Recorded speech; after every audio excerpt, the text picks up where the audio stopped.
দেখুন আমি কিভাবে এই টবগুলি ভরবো।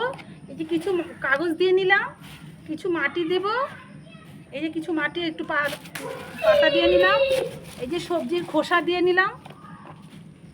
এরকম করে করে সব টবগুলি আমি ভরে দেবো। তারপরে এই যে একটু আবার একটু কাগজ দেব, আবার একটু সবজির খোসা দেব।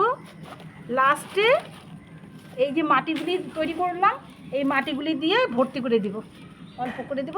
এইভাবে ভর্তি ভর্তি করে করে আমি সবগুলি টব, এইগুলি সব টবগুলিকে এইভাবে ভরবো।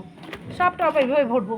যে কাগজ ছিঁড়ে ছিঁড়ে প্রথমে কাগজগুলি ছিঁড়বো, এখনও ছিদ্র করি নাই, জলগুলো বেরিয়ে যাবে না। এই জলগুলো সার, সবজির চোকলার জলগুলো, সার, তারপরে এই কাগজ সবগুলো একসাথে মিলেমিশে সব ভর্তি ভর্তি সার হয়ে যাবে। এই যে সমস্ত কাগজ ছিঁড়ে ছিঁড়ে দিব,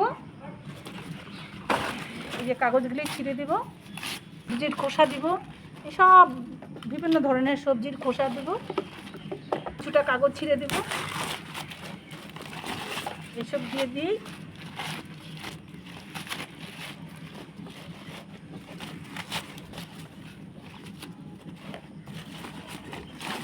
কাগজ ছিঁড়ে দেবো আর সামান্য অল্প মাটি দিয়ে সার করে রাখবো। মাসখানিক পরে আবার যখন সার হয়ে যাবে তখন আপনাদেরকে আবার দেখাবো।